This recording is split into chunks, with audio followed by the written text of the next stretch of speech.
He's awake. We're good. Rolling. All right. He ain't gonna live that down. So every once in a while, there's a story that comes up in the headlines or just in the current events of our world that I feel like the story itself just has a sermon built into it. And I generally try to steer from teaching on like public events just because public events and national news, particularly in the last couple years, just has such a propensity for like causing division amongst people. It's how it's designed, you know what I'm saying, is to cause division. So I usually would steer away from that, but I felt the Lord calling for years now, definitely back to like the end of 2019, to speak when he prompts me to say something and not just be silent on it because it might not be, no matter the topic, no matter the temperature of that topic, no matter the fallout that could occur if you don't, stick to what people's itching ears want to hear. And so today, I'm starting a bit of a new theme as far as the teaching goes here at Jones Road Church in finally being obedient to just simply share what he puts on my heart in this regard. You know what I'm saying? When I see something in the current events of the world or the culture that I think we can learn a lesson from, I'm going to just talk about it no matter and let the chips fall where they may. So every once in a while, as we're doing today, we're going to take a quick breather from your regularly scheduled program and our current series going on just to simply look at headline news through the lens of God's good news and let the chips fall where they may.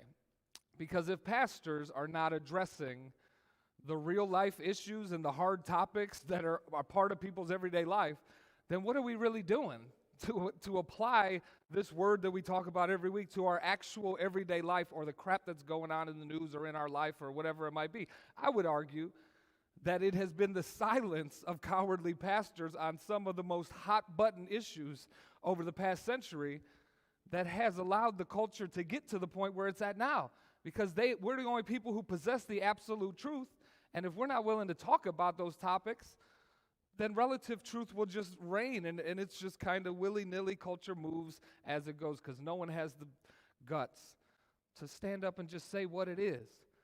After all, this great chasm that exists between people's views in our nation can only remain as wide as the relative truth allows it to go. When somebody steps in with the absolute truth of God to say, no, like this is truth, this is ridiculous, this is reality, this is absurdity, only then can people take a long, hard look at their own attitudes or their actions and actually have an accurate measuring stick to know whether they stand in the right or in the wrong.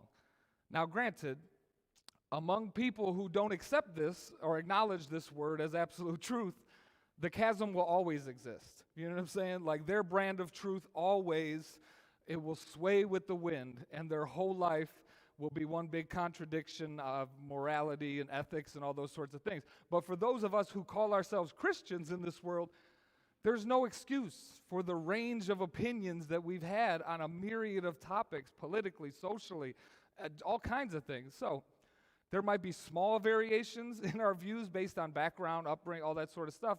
That's normal. But we have the instruction manual. Like we don't have to submit to or embrace the public attitude of just like, well, you want to know what I think?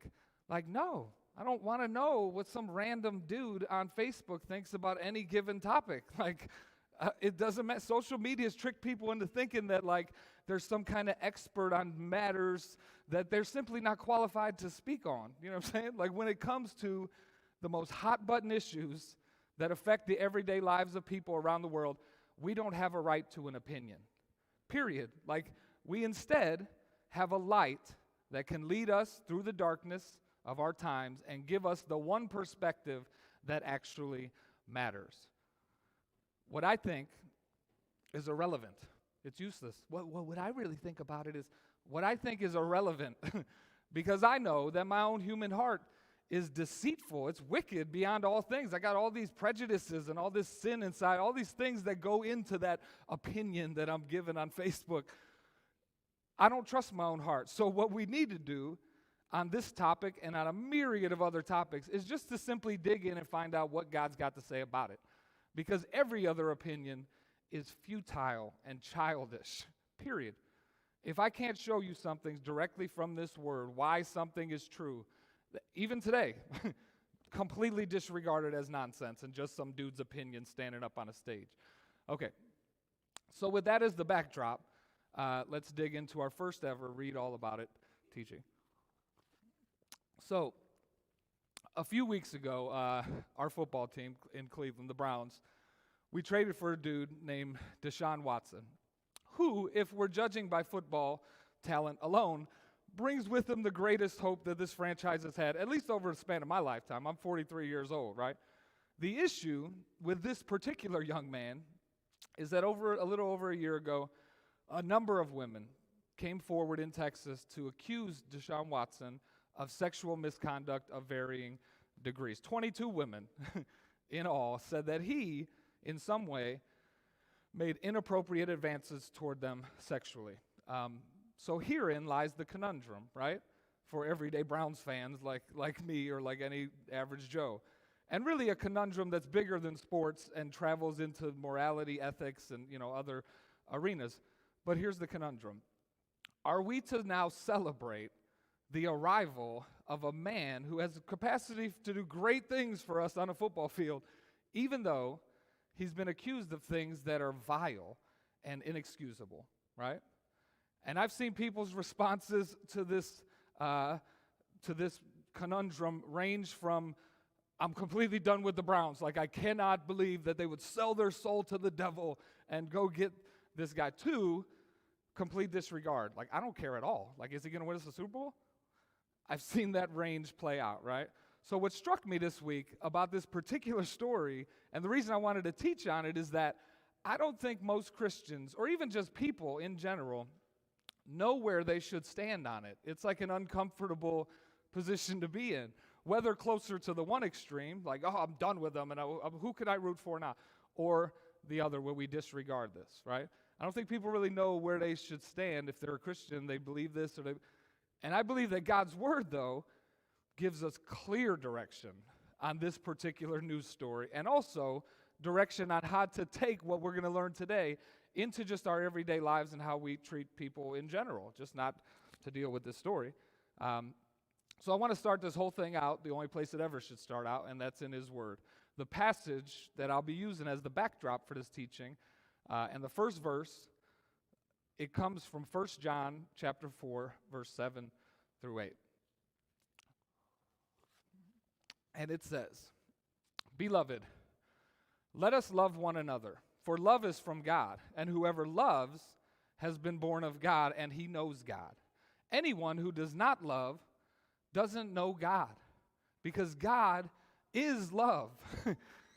So this verse goes so far as to say that if a person does not naturally exude love towards others in their life, then that person simply does not know God at all, because God is love. And so how can we claim to have the God of all creation living inside of us if our natural heart or natural bent is anything other than love? We might have religion, we might have this upbringing in the church, we might sing pretty songs on Sunday, but God, the God who is love, surely doesn't live in us if love is not what comes up out of our life, right? So this is a verse that scares me a little bit when I think about all the people or the topics that seem to expose hatred or bitterness in me, right? There's plenty of things where when I hear about it, I'm like, ooh, I want to immediately, right? So this verse scares me, right? Is my natural bent hatred and judgment, or is it love? Is it the benefit of the doubt? The times when I assume the worst of people, or that I approach certain people with prejudices or judgment in my bones, right?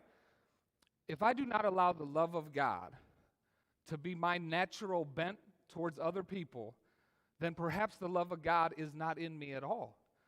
And all of this charade is for self-righteous purposes, just to feel better about myself or whatever it might be.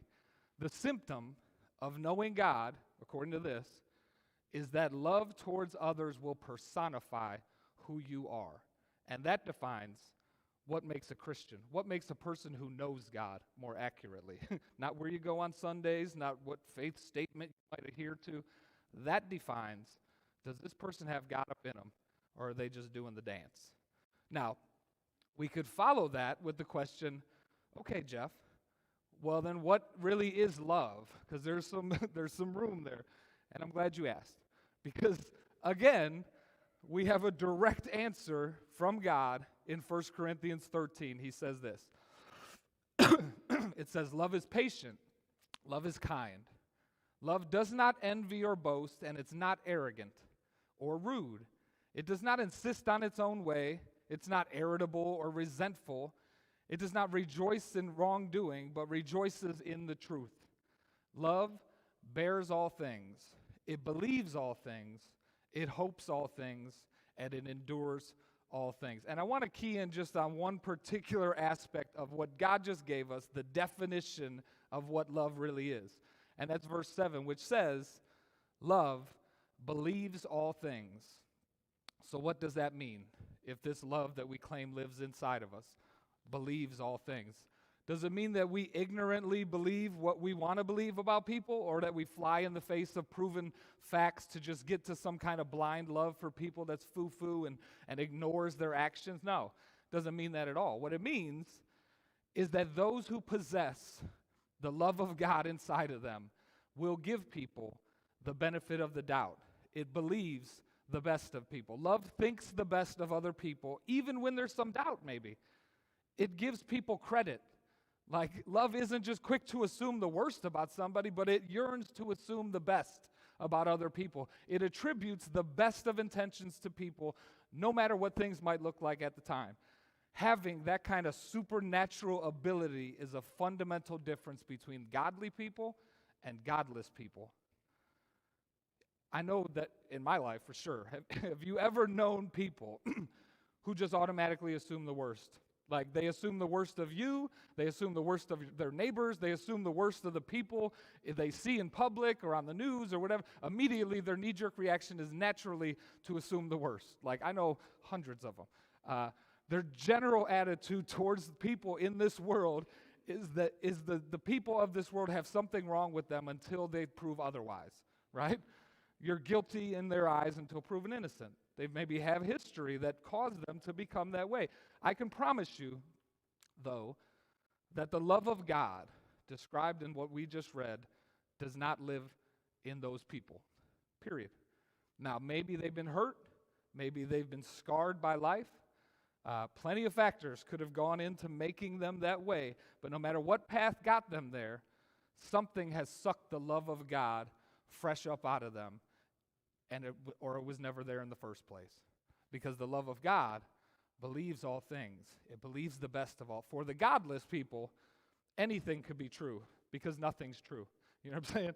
They can, Black lives really matter to me, and this is ridiculous that we live in a country that persecutes and vilifies young black male. And a year later, they're vilifying and assuming the worst about this young black male. Because what? Because people are saying so, and well, now I believe on this side. Their life is an oxymoron if they don't know Christ, and if this kind of love doesn't live in them. We have no evidence to back up their assumptions about this. Now, like I said, to live with a liberal or like relative truth mindset is to live an oxymoronic life, and they are a contradiction just waiting to happen. But we should not see this in the church. Like, we have the instruction manual for all of life. And as the people of God, we are called to love people. It's the fundamental job description that Jesus gave us. Like, is it? Just do this one thing and we'll be good. They were asking him all these religious, well, what should I do? Should I, not eat meat on Fridays? Should I, all these things that they thought. No. How about you just love other people? How about you just believe the best about other people? How about you just, it's the only job description we've been given. He said, as a matter of fact, it's how people will be able to recognize us as Christians. It's how people should be able to differentiate, oh, that's a Christian. Did you meet him, the neighbor? Yeah, they just love people. They must be. It's how people should be differentiating us. So, in this topic of this young man, why would we ever abandon that so basic principle of God's direction?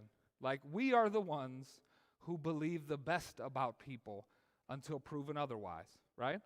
We're to be the ones that don't just jump to conclusions based on the court of public opinion. Like, and let me pause for a moment just in this regard to simply say that I could fully understand the myriad of reasons why a perfectly logical, even Christian person might jump to those conclusions, particularly on this topic of sexual assault. The statistics of people in our city who have been scarred in some way by sexual abuse is staggering, right? And sometimes just to simply hear something about that topic, that you've been scarred in that particular area, it knocks you off kilter and enrages you just at the mere concept of it in a way that you might not be able to control, right? There's certain topics that get me that way, right? It's why that verse scares me. I totally get that. And I empathize with anybody who's had that kind of tragedy in their life story. To me, there's no more vile practice on the earth than sexual assault of any kind. Like, there's just not. It brings together all that is evil in this world into one violation of innocence and personhood, and it strikes a blow deeper than perhaps any other sin has the ability to do. I'm not minimizing that in any way, shape, or form. There is no sinful practice that enrages me more, as a matter of fact, than that particular one, particularly on the innocent, or that breaks my heart more than the victims of that particular thing. It is completely unique in the spectrum of depravity and how it accomplishes the ends of Satan on this earth. But Satan is wielding this weapon in many, many ways that are far deeper than just the physical. Like, pornography has hundreds of millions of men worldwide mentally assaulting women all day, every day, right? So don't come up on Facebook riding some high horse of judgment on this man if your browser history is filled with your own mental assaults on women, or at the very least, the objectification of women. It's like the David moment. Like, you are that man. Don't point that finger. You are that man if that's how you roll. I hate sexual abuse to my core. It's a touchy topic.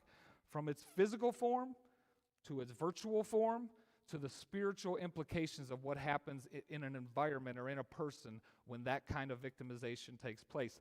But I can hate that thing and still choose to love the Lord my God with all my heart and not lean on my own minimal understanding of things. Choosing to believe the best about somebody, even if they have been accused of that thing which I hate so badly. We as Christians should know better than most people what it feels like to have things said about you or assumed about you that are just not true, right? We should know better than most people that it is perfectly possible for a man to get accused and beaten and spit on and crucified for a crime he never committed, like convicted and punished by the court of public opinion, even though the legal system said, no, he didn't do anything wrong. We probably should know that story by now. Now, I'm not trying to, by any means, compare Mr. Watson to our Savior. But what I'm saying is this. Of all people, we should understand the dangers of just believing the loudest voices in the crowd or the loudest voices on Facebook. But every so often, a story comes out that is specifically designed by Satan to cause division among people. And it sells. Like, it sells. Whether it's in the area of race relations or politics or sports or whatever, and the very basic root of the division is this principle. People who are lacking in love, both Christians and non-Christians, will make a number of assumptions about the people involved with zero evidence to back up any of those assumptions. No inside knowledge whatsoever. And let me tell you why people do this. Inside of every one of us in this room, around anyone watching on the stream, no matter where you're at, inside of every person there lives a monster. We didn't ask for this monster. We didn't create this monster, but he's up in there. It's a monster called sin. And while each of our monsters might look very different than each other, we all have him lurking beneath the surface, whether we're willing to admit it or whether we're not. Some of us have fed our monsters more than others, and he's become like this Goliath who rules our whole life, like you see in addiction or things like that. Some of us have starved our monster to where it takes a lot for him to gain the strength to show his ugly face, but he's still there. But I promise you, he's in there in all of us, because this monster's name is sin, and it is a universal condition to harbor this monster within our hearts. Knowing this to be the case, people strive to somehow lessen this inner burden that our personal monster has on our heart. Some people choose to fight, like in their own strength, to somehow subdue the monster. They like white knuckle him to keep him down, just hoping that he'll never lunge out of a corner and no one will see it. Some people give over their fight to a power greater than themselves, allowing God to fight that battle for them and keep the monster at bay. And I think that would probably define, the direction the Christian approach has taken. But the third approach is the one that news stories like this appeal to perfectly. And these are the people who have chosen to deal with the burden of their condition by desperately searching the world around them for monsters that are uglier than their own, in order to feel better about their own monster, by contrast to one that's uglier than the one that lives inside of them. And that's what you see when somebody brings up something this ugly and everyone's running to see, look at him. He's way worse than I am. I can't stand for that. And like I said, at the same time, their stream's looking pretty bad on their phone. But they got a monster they can point to.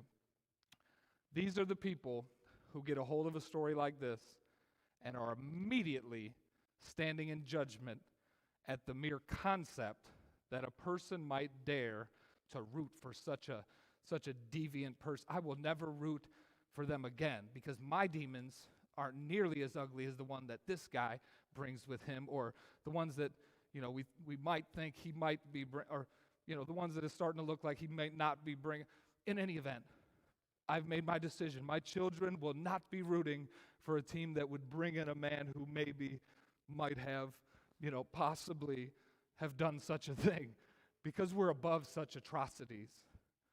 The funny thing is that for those who choose to deal with their own monster that third way, which is really the path of self-righteousness, if we call it what it is, their monster within slowly becomes a monster that they wear right on their shoulders for all to see, because we all know that there is no person so offensively ugly right on the surface as the self-righteous person who thinks that their demons are somehow not as ugly as yours. Satan's most powerful and faithful soldiers in this world to keep people from the gospel isn't atheists, it isn't evolutionists, it's self-righteous believers who portray to the world an image of God that is judgmental and hateful and assumes the worst of people in order to feel better about their own crap. Nothing causes people to shy away from church or shy away from the gospel most effectively than self-righteous Christians, period. So in this topic, and in any other hot-button topic that might arise as we go about our daily lives, let us show the world around us the matchless and abounding and incomprehensible love of God, a love that is patient and kind and fair, one which doesn't assume the worst of people, but that believes all things until proven otherwise. Obviously, we're still logical people. That is the love of God that draws people in and causes them to accept a Savior who can single-handedly slay their monster and empower the saint that's within them to do more than they ever imagined in this life. Empowers them to believe all things and assume the best of people that they know nothing about. Empowers them to get past their own tragedies, their own wounds, to stop seeing people through the lens of their own pain and start seeing them through the lens of a God whose love is far greater than all that pain we might have experienced, even if it's in that genre. Again, I don't know the absolute truths of this particular situation. There may be details that come out later that cause people to rush back to the stream and, told you so, how could you ever have stuck a... That's not the point. We simply do not know, right? And neither does any other person that you may hear talk about it on TV or social media or anything like that. And those who don't know the details have deemed it, the people who do know the details have deemed it unworthy of any kind of criminal consideration. But the deeper and more universal point that I'm making that has nothing to do with this specific thing is that when we don't know the details about a person, about a situation, about an event, whatever it is, we as Christians assume the best, not the worst about other people. I mean, where are we at that that's what we do? Because the love of God is supposed to live inside of us, a love that believes all things.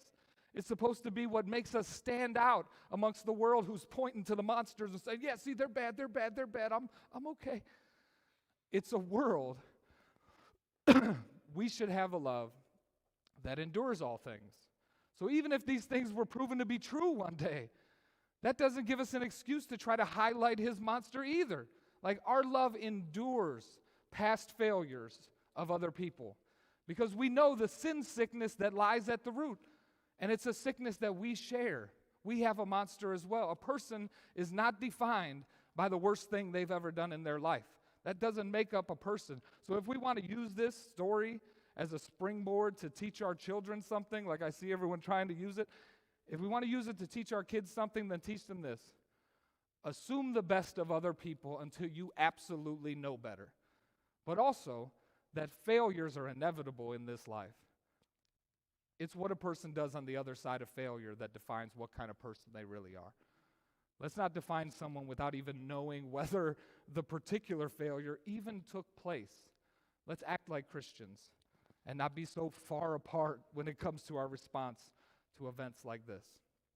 God, I thank you for all that you are in this place, Lord, that you are alive and active in this world, Lord, that you move in the background of stories like this, Lord, and I'm sure you're doing a mighty work in many areas that we'll never see, Lord. But I just pray that we would begin to personify what it is that you've called us to be, Lord, to ignore all the frills and the phoniness of religious activity and just get down and dirty to the action of actually loving other people, of actually believing the best of other people, of actually enduring the crap of other people when they do have it, Lord. And I just thank you for the Spirit that empowers us to do that, because we can't do that on our own. I tried it many, many times in many, many methods.